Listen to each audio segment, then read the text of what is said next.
핵심 이론 공이 혼합 금지 폐기물의 종류. 현재 페이지상으로 198페이지에 해당하는 내용입니다.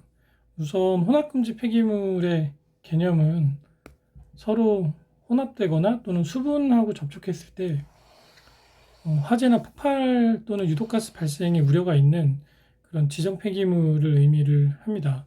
이것을 법적으로 규정을 해 놓았거든요. 네, 그래서 첫 번째로 말씀드릴 수 있는 것이 폐산유와 폐알칼리류에 속하는 폐기물은 얘네를 서로 혼합하지 않도록 하고, 또 폐산유나 폐알칼리류로 규정된 폐기물들끼리도 서로 혼합하지 않게 하는 것이 중요합니다. 그러면 폐산유와 폐알칼리류가 어떻게 나뉘어져 있는지 한번 표로 보여드릴게요.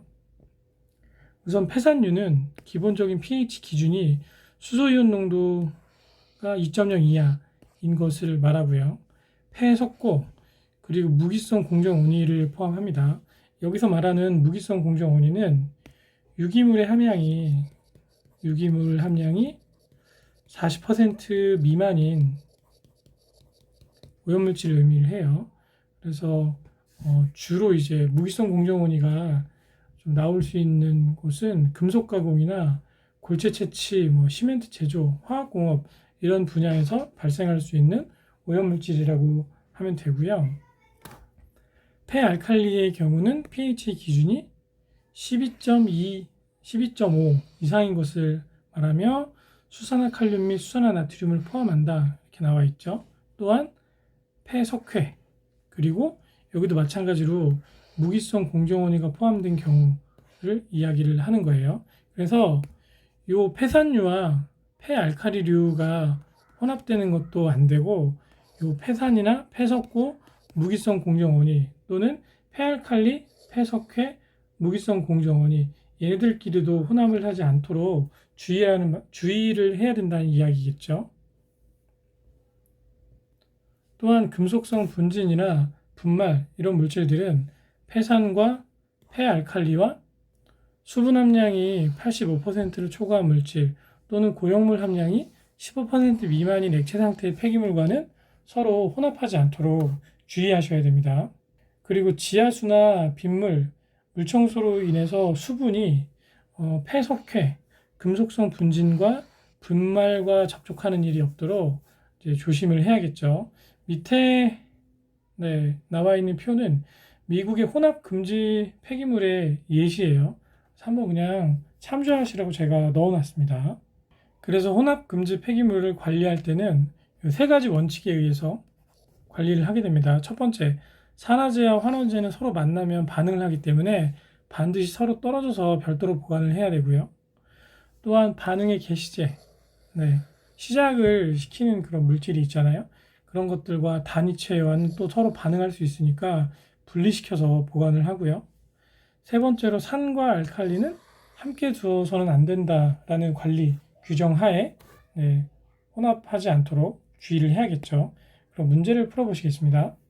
혼합 금지 폐기물에 대한 설명으로 옳지 않은 것은 보시면 지정 폐기물 상태가 심각한 애들이죠. 혼합을 금지한다 맞고요. 폐산과 폐알칼리류 유의한다 맞고, 폐산은 pH 2.0, 폐알칼리는 pH 12.5 이상. 이 기준이 틀렸죠. 그래서 답은 3번입니다. 핵심 이론 03 폐수 폐기물의 처리와 보관. 이 부분은 이제 실험실에서 사용하고 남은 폐수나 폐시약을 어떻게 버리는지 그런 것들에 대한 일반적인 처리 수칙과 보관 방법, 주의사항 그런 내용들로 구성이 되어 있어요. 내용이 이렇게 어렵진 않으니까 한 번씩 쭉 읽어보시고 내용을 숙지하시면 좋을 것 같습니다. 보통 우리가 일반적으로 생각할 수 있는 상식선의 어떤 그 처리 기준이나 보관 방법, 주의사항들이 기재가 되어 있어요. 예를 들면 일반 하수 싱크대에 실험 폐수를 누가 함부로 버리겠습니까? 그렇죠? 그래서 일반 하수 싱크대에 무단 방류해서는 안 된다 이런 내용들. 이제 원액 폐기할 때는 희석한다.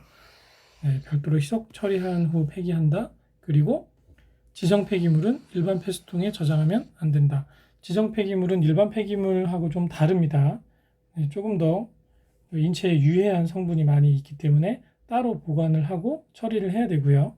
또한 폐액 수집량이 용기의 3분의 1을 넘지 않도록 해야 되고, 보관일은 최대 45일 이내에 처리를 하는 것을 원칙으로 합니다. 그래서 한번 쭉 읽어보시고 상식선에서 아마 문제 나오면 어렵지 않게 풀 수 있으실 거예요. 그럼 한번 문제를 한번 풀어볼게요. 폐수 및 폐기물의 처리 수칙으로 옳은 것은 폐시약 원액은 일반 하수도를 통해 방류하면 절대 안 되죠. 폐수 보관 용기와 일반 용기를 혼용해서 사용하면 당연히 안 되겠죠. 폐수 집수조는 저장량을 주기적으로 확인을 해야죠. 그래서 3분의 2가 넘지 않게 해야 된다는 사실. 폭발성 및 인화성이 있는 시약류는 집수조에 투여해 처리하는 것이 아니죠. 얘는 따로 관리를 해야 됩니다. 폭발의 위험이 있기 때문에. 그래서 답은 3번입니다. 제12절 화학물질 유형 파악 핵심이론 01 화학물질의 종류. 이 부분에서 이제 유해성 화학물질과 위해성 화학물질의 분류에 대해서 나와요. 근데 이제 유해성은 뭐고 위해성은 뭐냐 간단하게 구분을 해드리고 넘어갈게요. 우선 유해성이라고 하면 우리가 hazard라고 얘기할 수 있겠죠. 영어로. 그래서 이것이 뜻하는 바가 그 화학물질의 독성 등으로 인해서 사람의 건강이나 환경에 좋지 않은 영향을 미치는 그 화학물질 고유의 성질을 말합니다. 성질. 화학물질의 안 좋은 성질을 의미를 하고, 위해성은 리스크예요. 그래서 유해한 화학물질에 노출되었을 때 사람의 건강 또는 환경에 피해를 주는 정도라고 생각하시면 돼요. 그래서 유해성과 위해성의 정확한 개념을 우선 짚고 넘어가겠습니다. 그래서 그러한 물질들을 이제 규정을 해 놓았거든요. 유독물질과 허가물질, 제한물질, 금지물질, 그리고 사고대비물질 이렇게 있고요. 이 물질들 이외에도 또 유해성이나 위해성이 있거나 그러한 우려가 있는 화학물질 전체를 우리가 그 유해 화학물질이라고 규정을 하는 거죠. 여기서 규정하고 있는 바에 대한 정의가 쭉 나오는 겁니다. 그래서 각 물질에 대한 기본적인 정의를 꼭 숙지를 해주시기 바랍니다. 핵심 예제 보시겠습니다. 특정 용도로 사용되는 경우 위해성이 크다고 인정되는 화학물질이며, 이렇게 내용들을 읽어보시면 이것이 전체적으로 제한물질에 대한 설명이라는 것을 알고 계셔야 됩니다. 답은 1번입니다. 2번 유해화학물질이 아닌 것은, 유해화학물질은 크게 유독물질, 허가물질, 제한물질, 금지물질, 사고대비물질, 그리고 그 밖에 유해성이나 위해성이 있거나 또는 그런 우려가 있는 물질을 정의를 한다고 했죠. 그래서 보류물질이라는 것은 유해화학물질에 포함되지 않습니다. 답은 4번입니다. 핵심이론 02 화학물질 MSDS. MSDS의 기본적인 정의를 꼭 알고 계셔야 돼요. 예전에 필답에 물질안전보건자료 그리고 MSDS 이것을 쓰는 게 나왔었어요. 그래서 이렇게 물어봤었죠. 산업안전보건법 제110조에 의거해서 화학물질을 안전하게 사용하고 관리하기 위하여 필요한 정보를 기재한 자료를 무엇이라고 하는가? 그래서 MSDS라고 쓰거나 물질안전보건자료라고 써야 답으로 인정되었었던 적이 있습니다. 이게 얼마 안 됐어요. 최근에 필기시험도 마찬가지고 그 필답 중심으로 이 산업안전보건이나 이쪽 관련된 문제가 굉장히 중요하게 생각되고 특히 필답에서는 한 문제씩 꼭 나옵니다. 그게 이제 GHS 그림 문자가 나오거나 또는 물질안전 보건 자료에 대한 내용이 나오거나 그 둘 중 하나가 반드시 나와요. 그래서 이 개념을 꼭 알아두시고요. 그리고 작성 및 순서에 대해서는 총 16개니까 이게 뭐 시험에 그렇게 나올 것 같지는 않습니다. 단 유해화학 물질의 표시 방법에 의해서 이 물질이 어떤 특성을 지니고 있는지 이 그림 문자를 통해서 분석하실 수 있으셔야 됩니다. 이것도 시험 문제에 많이 나옵니다. 실제로. 핵심 예제 MSDS 작성 시 포함되어야 할 항목에 해당하지 않는 것은 요거는 이제 화학물질 안전보건 자료에 관한 내용이잖아요. 그래서 그것을 어떻게 뭐 다루거나 또는 이것에 관련된 뭐 회사에 대한 내용 또는 응급조치나 폐기 시 어떤 사항을 주의해야 되는가 법적 규제 뭐 이런 것들이 주로 포함되어 있다고 생각하시면 되고요. 네, 생물학적 특성은 MSDS 작성하고는 거리가 멀죠. 뭐 보호구에 대한 뭐 기본적인 사항이라든지 어떤 독성을 띠고 있는지, 환경에 미치는 영향, 그리고 버릴 때 어떻게 버려야 되느냐, 또는 법적 기준에 대한 그런 내용들이 많이 들어있다고 생각하시면 돼요. 생물학적 특성은 좀 관계는 없겠죠. 네, MSDS 자체가 화학물질에 대한 내용이기 때문에 이런 내용이 담겨 있을 거다라고 좀 생각을 하시고 문제를 푸시면 좋을 것 같아요. 총 이 작성 항목이 16개라 이 내용을 다 암기하기는 쉽지는 않잖아요. 그래서 뭐 외우시면 너무 좋고 네, 상식적인 선에서 화학물질에 해당하는 어떤 산업안전 보건에 해당하는 내용이라는 것을 기억하시면 조금 암기하실 때 좀 쉽지 않을까 그런 생각이 듭니다. 제13절 화학물질 취급 시 안전작업 준수. 이 파트는 화학물질을 취급할 때 어떻게 안전작업을 준수해야 되는지 그리고 관련 수칙에 관한 내용들로 구성이 되어 있습니다. 개인보호장구의 종류와 사용 방법 그리고 관리 뭐 이런 내용으로 이제 구성이 되어 있는 만큼 전반적인 내용을 제가 설명드리는 것은 좀 큰 의미는 없을 것 같아요. 그래서 참고해 주시고 네, 이런 내용이 뭐 있다 이 정도만 좀 고려하시면 어떨까 싶습니다.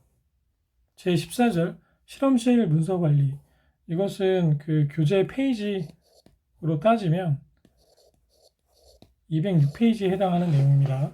시험 분석 결과를 정리할 때 이제 첫 번째로 나오는 데이터가 이제 로우 데이터입니다. 이것은 가공되지 않은 그 순수한 데이터 자료라고 생각하시면 돼요. 이걸 기준으로 자료를 가다듬어서 최종 결과값으로 산출할 수 있는 거죠. 이 로우 데이터의 중요성을 밑에 정리를 해놨어요. 네. 이 로우 데이터의 중요성은 제가 이제 여러 가지로 쭉 기술을 해놨어요. 네, 간단하게만 말씀드리자면 객관성을 확보할 수 있고 그리고 신뢰성, 재현성의 검증이 가능합니다. 또한 동일인이 아닌 다른 사람이 실험을 하더라도 이제 분석할 때 유용한 자료로 쓰일 수가 있다고 합니다. 이 로우 데이터는 정확한 값을 제시하는 것이 중요하겠죠. 그리고 허위 사실을 이제 만들어서 위조하는 것은 연구 부정행위로 간주가 됩니다. 대표적인 연구 부정행위에 위조와 변조 이 두 가지가 있습니다. 그래서 아래의 그림을 보시면 네, 이제 데이터를 분석하는 이제 프로세스가 나와 있죠. 그럼 문제를 보시겠습니다. 1번 로우 데이터의 중요성에 해당하지 않는 것은 다양한 환경에 대한 객관성을 얻을 수 있고요. 조건 변화에 따른 변수 확인 가능하고요. 신뢰성, 재현성의 검증이 가능합니다. 절대로 수정하면 안 되죠. 수정하면 위조와 변조가 된다고 했죠. 답은 4번입니다. 연구 부정행위에 대한 설명으로 옳지 않은 것은 위조와 변조가 해당되고요. 네, 존재하지 않은 데이터를 허위로 만드는 것을 위조라고 합니다. 변조는 바꾸는 거예요. 위조고 네, 3번 데이터를 임의로 변형 이것을 변조라고 한다. 맞죠? 연구 부정행위는 도덕적 측면 법적 책임을 반드시 수반을 합니다. 그래서 답은 4번입니다. 핵심 이론 공이 유효 숫자의 처리 유효 숫자는 실험을 할 때 데이터가 소수점 이하로 굉장히 길게 나올 수 있잖아요. 이렇게. 네. 그럼 이 자료를 다 사용할 수 없습니다.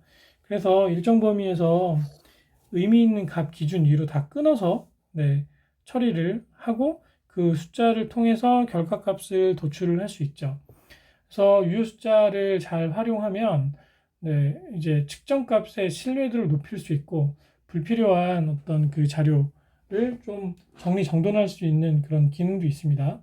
그리고 연구 결과를 객관성 있게 공유하기 위한 목적으로도 사용할 수 있다고 합니다. 이 부분은 필기 시험에서도 출제되지만 실기 필답 부분에서도 이 유효 숫자에 기반을 한 덧셈이나 곱셈, 뺄셈 이런 그 숫자를 계산하는 것들이 나와요. 그래서 지금부터 유효 숫자의 어떤 그런 셈법을 설명을 해드리도록 할게요. 기본적으로 유효 숫자의 과학적 표기법은 측정값의 유효 숫자 전달의 명확성을 취하기 위해 과학적 표기법을 사용한다고 나와 있는데요. 이 200cm라고 표현을 할 때도 유효 숫자가 두 개일 경우에 이렇게 두 개죠. 그래서 이렇게 표시를 합니다. 유효 숫자가 세 개일 경우에 예를 들어 소수점 두 번째 자리까지가 이제 의미가 있다라고 했을 때 이렇게 세 자리를 기억하고 이렇게 쓰죠. 그러면 이 1번 데이터와 이 2번 데이터는 전혀 다른 데이터가 되는 겁니다. 다르게 인지를 하는 거예요. 이렇게 표현하는 것을 유효 숫자의 과학적 표기법이라고 합니다. 그럼 유효 숫자를 정하는 규칙에 대해서 말씀드릴게요. 우선 첫 번째로 소수점 앞 정수 부분 숫자 중 0이 아닌 모든 수는 유효 숫자라고 규정을 합니다. 무슨 얘기냐면 소수점이 있잖아요. 요 앞에 0을 뺀 숫자가 오는 것을 다 유효 숫자라고 규정을 해요. 여기선 1과 2가 유효 숫자가 되겠죠. 그래서 유효 숫자가 이제 두 개가 되는 겁니다. 예를 들면 두 번째 0이 아닌 숫자 사이에 끼어 있는 0은 유효 숫자다. 보면 요 2도 0이 아니고 3도 0이 아니죠. 그래서 이 0 값은 의미가 있는 숫자인 것입니다. 또한 소수점 이하 아래 자리에서도 보면 5도 0이 아니고 6도 0이 아니잖아요. 이때 0은 유효 숫자입니다.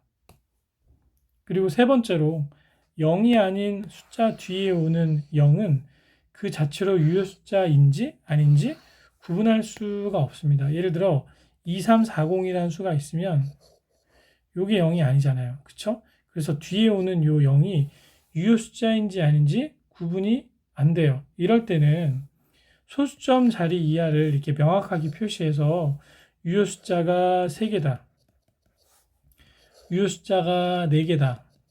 이렇게 표현을 하면 명확히 구분을 할 수 있겠죠. 그리고 실험적으로 데이터를 이렇게 숫자로 크게 늘려 쓰는 것보다 이렇게 소수점 아래 숫자로 유효 숫자를 확인할 수 있게 표현하면 이제 숫자를 기록할 때도 간편하고 확인하는 것도 좀 더 명확하게 구분이 가능하겠죠.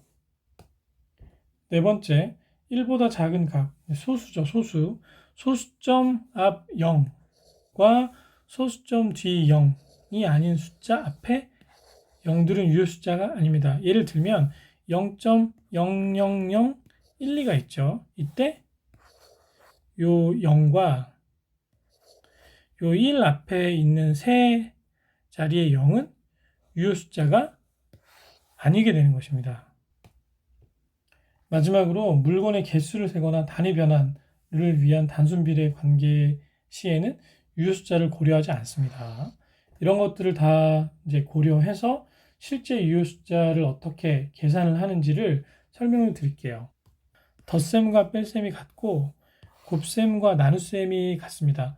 덧셈과 뺄셈은 소수점 이하의 유효 숫자의 개수가 이제 가장 적은 것을 유효 숫자로 제한을 해서 계산을 하고 마지막 자릿수는 반드시 반올림해서 계산을 합니다. 예를 들면 이렇게 계산을 했을 때 이런 값이 나오잖아요. 얘는 지금 유효 숫자가 3개고 얘는 2개잖아요. 그쵸? 그럼 2개에 맞추는 거예요. 그래서 얘를 2개에 맞추려면 7을 반올림 해야겠죠. 그래서 0.98이 된 거예요. 곱셈과 나눗셈은 소수점 이하의 자리는 큰 의미는 없고, 이제 가장 적은 유효 숫자의 이제 수가 적은 것을 기준으로 이제 반올림한다고 합니다. 예를 들어 밑에 이런 계산을 하면 이 값이 나와요. 여기 유효 숫자 2개고 여기는 4개잖아요. 그렇죠? 그럼 2개에 맞추는 겁니다. 그럼 2개에 맞추려면 이렇게 해야겠죠. 그래서 이제 5를 반올림하면 4.5가 되겠죠. 이런 식으로 계산을 하는 겁니다. 그럼 문제를 직접 풀어보실게요. 핵심 예제 1번 이런 식을 계산을 해보면 그냥 우선 다 더하세요. 다 더하면 30.534가 나옵니다. 그런데 이 중에 소수점 이하의 유효 숫자가 제일 작은 게 한 자리 요거죠. 그럼 한 자리로 맞춰야 돼요. 그럼 한 자리로 끊어서 3, 4 폐기합니다. 그래서 답이 30.5가 되는 거예요. 답은 3번이고요. 2번 4.56 곱하기 1.4 계산을 하면 6.384가 나와요. 근데 얘는 소수점 이하의 자리가 아니라 전체 유효 숫자의 개수를 가지고 파악을 한다고 했죠. 요거 3개, 요거 2개잖아요. 그럼 두 자리를 끊으면 돼요. 여기서 반올림하는 거죠. 그러면 6.4가 나오죠. 그래서 답은 3번입니다. 핵심 이론 03 실험 결과값 통계 처리. 실험 결과값, 즉 로데이터가 나오면 이것을 의미 있는 값으로 바꾸기 위해서 통계적 처리를 진행을 해야 되죠.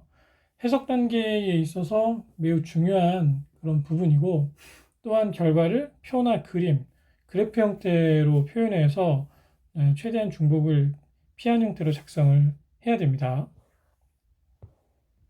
실험 데이터 값을 통계적 처리를 할 때는 다음과 같은 내용들을 참고해서 정리를 하셔야 돼요.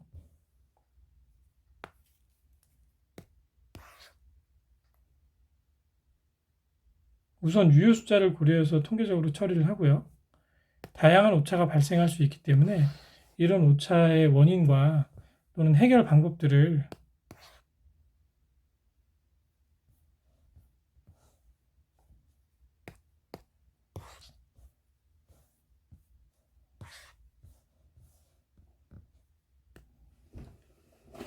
실험 결과값을 통계적 처리로 처리할 때는 여러 가지 기준에 의해서 처리를 하시는 것이 필요합니다.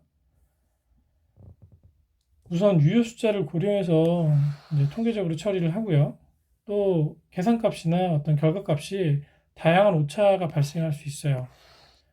그래서 이런 오차의 원인과 그리고 어떻게 하면 최소화할 수 있는지를 고려하셔서 기록을 하셔야 되고요. 또한 정규 오차 분포 곡선을 활용하시면 좋습니다. 이것은 이제 실험을 여러 번 반복하게 되면 자연스럽게 나오는 그런 결과값이잖아요. 그래서 이 정규 오차 분포 곡선을 통해서 실험 전반에 대한 신뢰도를 확보할 수 있는 그런 좋은 점이 있습니다. 그리고 데이터 값이 너무 이제 그 범위를 벗어나는 값이 나올 수 있어요. 그럴 때는 이제 개인적인 판단이 아니라 다양한 통계학적 수법을 통해서 이 자료를 쓸지 또는 폐기할지를 정하는 것이 중요합니다. 보통 너무 데이터 값이 튀면 결과값을 기각하는 것을 일반적인 형태로 하고 있습니다. 그리고 정량 분석으로 검정 곡선을 작성을 할 때는 가능한 한 이런 일직선, 직선 방정식을 구해서 사용하고 일련의 통계적 처리는 최소 제곱법이라는 방법을 통해서 통계적 처리를 한다고 해요. 그래서 밑에 최소 제곱법에 대한 설명이 나와 있으니까 어떤 것인지 꼭 숙지하시고 문제를 풀도록 하겠습니다. 1번 측정자의 노력, 경험을 통해 발생 원인을 알 수 있으며 최소화가 가능한 오차가 무엇이냐. 이거는 그냥 암기를 해두셔야 됩니다. 이거 개통 오차예요. 답은 4번입니다. 그러면 개통 오차에는 어떤 종류가 있는가? 기기 및 시약의 오차.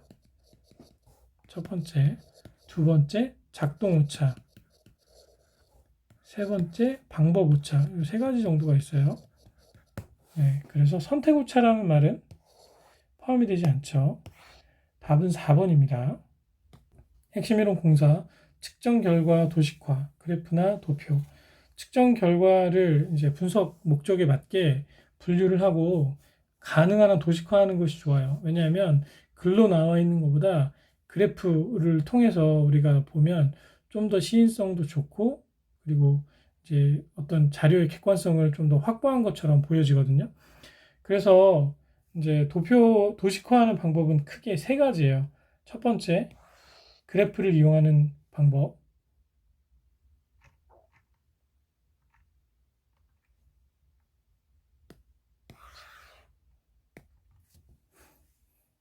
핵심 이론 공사, 측정 결과 도식화.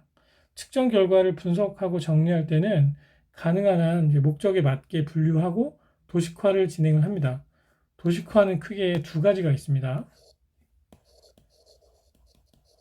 그래프로 만들거나 또는 도표로 만들거나.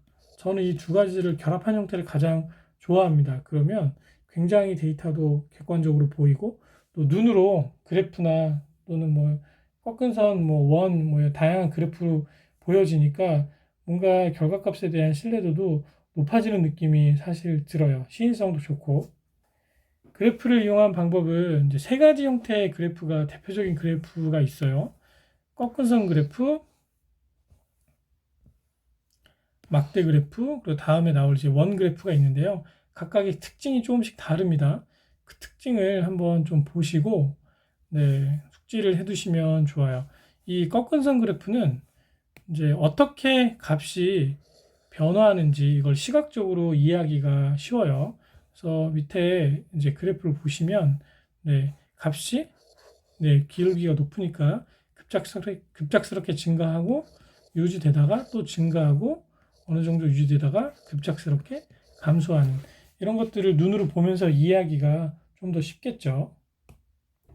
막대 그래프는 여러 개의 항목을 다양한 변수에 따라 비교할 때 많이 사용됩니다. 원 그래프는 여러 개를 나열해서 시간의 변화에 따라 어떤 그 내용을 비교하는 형태를 지니는데요. 그 각 분야마다 어느 정도의 포션을 지니고 있는지를 보기가 가장 적절한, 그러니까 비율을 확인하기가 가장 적절한 그래프라고 생각하시면 돼요. 밑에 그림을 한번 보시겠습니다. 이렇게 보시면, 네, 이렇게 많은 거, 적은 거, 거의 없는 거. 이렇게 눈으로만 딱 봐도 알 수 있겠죠? 그래서 원 그래프는 이런 용도로 사용된다고 보시면 돼요. 두 번째로 도표를 이용한 방법을 보여드릴게요. 표로 만드는 거죠, 표. 네. 그래서 표로 만들면 글로 쭉 쓰는 것보다 이렇게 다양한 자료를 여러 가지 네, 항목과 네, 수치상으로 나누어서 한눈에 알아볼 수 있도록 구성할 수가 있어요. 굉장히 데이터의 신뢰도를 좀 표현하기도 좋고, 그리고 읽는 사람으로 하여금 좀 정리정돈된 결과값을 제시해 줄 수 있어서 네, 보고서를 해석하는 시간도 짧게 걸릴 수 있겠죠. 굉장히 좋은 네, 표현 방법이라고 생각하시면 돼요. 문제를 직접 풀어보시겠습니다. 핵심 예제, 측정 결과의 분석 및 정리에 관한 대한 설명으로 옳지 않은 것은 측정값을 목적에 따라 분류할 수 있죠. 그래프를 이용하는 경우 많은 양의 정보를 집약적으로 정리할 수 있죠. 분석하는데 조금 전문적인 지식이 필요 전혀 없어요. 꺾은 선은 선만 볼 줄 알면 되고요. 막대의 높이만 볼 줄 알면 됩니다. 원도 네, 어떤 게 면적이 큰지 눈으로 보면 알잖아요. 그래서 그래프를 표시하는 것은 전문적인 지식이 전혀 필요 없습니다. 전혀. 네. 그래서 네, 3번이 답이죠. 4번도 맞는 얘기고요. 14-2 실험실 관리 일지, 시험 기록서 작성, 핵심 이론 01, 실험실 점검 체크리스트. 자, 이제 거의 이제 끝났습니다. 이 마지막 부분인데요. 네, 이 파트는 제가 뭐 이렇게 주절주절 설명드릴 내용은 사실 딱히 없는 것 같아요. 그래서 한번 쭉 읽어보시고 어떤 식으로 실험실을 체크하거나 그리고 이제 체크리스트의 이해 이런 거는 한번 그냥 봐주세요.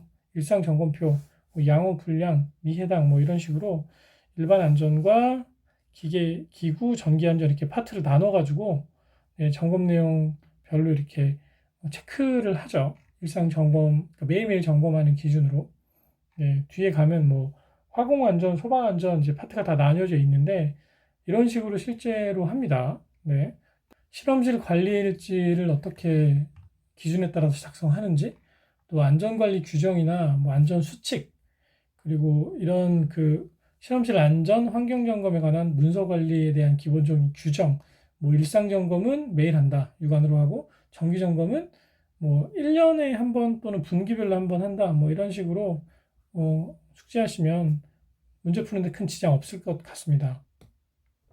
또한 분석 장비를 사용을 할 때도 다양한 항목을 기재해서 이 이제 분석 장비를 쓴 날짜, 종료 시간, 그리고 뭐 소속 성명 뭐 이런 내용으로 누가 언제 썼는지를 파악할 수 있게 기록으로 남겨 놓는다고 생각하시면 돼요. 또한 시험 기록서 파트에는 우리가 분석 장비나 이제 번호 또는 적격성 평가 또는 유효 기간 이런 것들을 파악해서 시험 기록서를 작성을 해 놓거든요. 그것을 기준으로 장비를 적절하게 사용할 수 있게 지원을 하고요. 또한 분석 장비의 관리 규정 같은 경우는 한 번씩 쭉 읽어보시고요. 일반적으로 이제 정도 검사를 받아야 되는데 정도 검사 대상이 아닌 측정 분석 기기는 자율적으로 교정 대상하고 주기를 정해서 교정을 실시해야 합니다. 또한 자체적으로 정할 수 없을 때는 국가기술표준원장이 고시하는 교정 주기를 준용해서 언제 교정을 할지를 정한다고 합니다. 그래서 밑에 분석기기 시험과정 분석 절차 흐름도를 넣어놨는데 이거를 뭐 다 외우실 필요는 없고 그냥 이런 프로세스에 의해서 진행된다라고 이해하시면 좋을 것 같습니다. 그리고 시약과 소모품은 반드시 관리대장을 만들어서 기록을 해야 되고요. 둘 다 중요하지만 시약이 뭐 위해성이나 위험성이 있기 때문에 좀 더 중요하겠죠. 그래서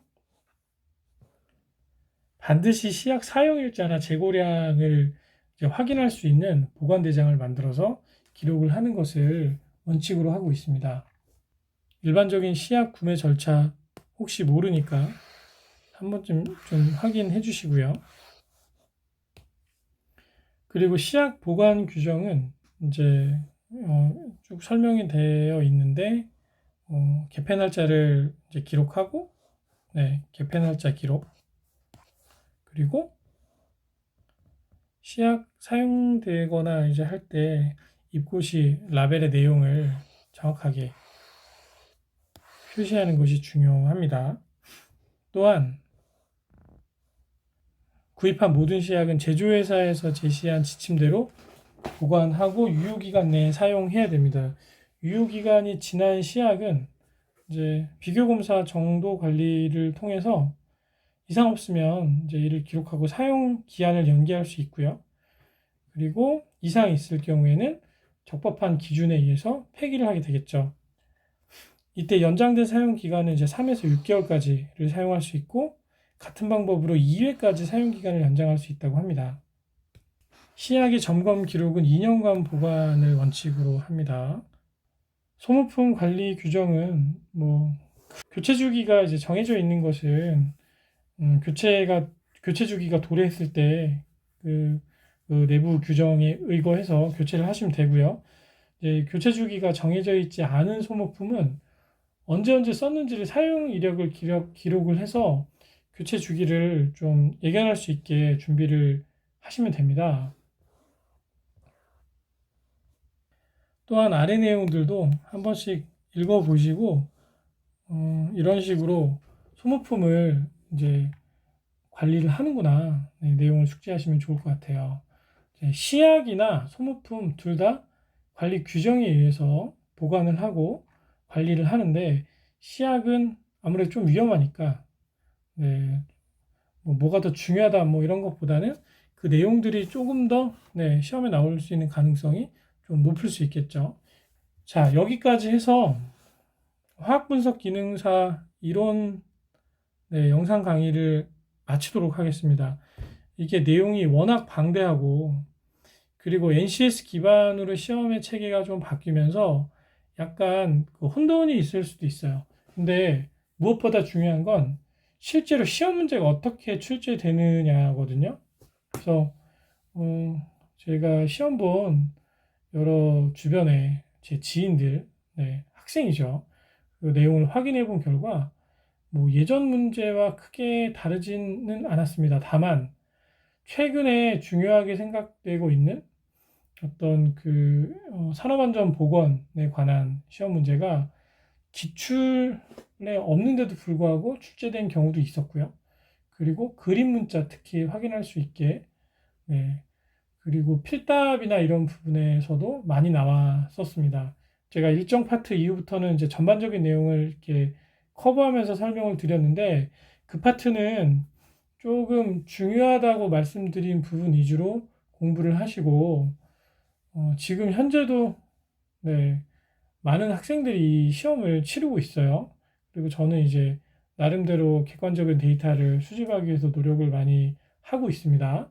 그래서 혹시 이제 NCS 내용 중에 추가적으로 기존 시험 범위는 없었지만 나온 내용들 뭐 이런 것들이 있으면 제가 한번 시간을 할애해서 그런 문제들만 모아서 또 분석해 드리도록 하겠습니다. 장시간 수업을 들어주셔서 감사하고요. 제가 많이 부족하지만 좀 좋은 강의가 됐었으면 좋겠네요. 그동안 고생 많이 하셨습니다. 감사합니다.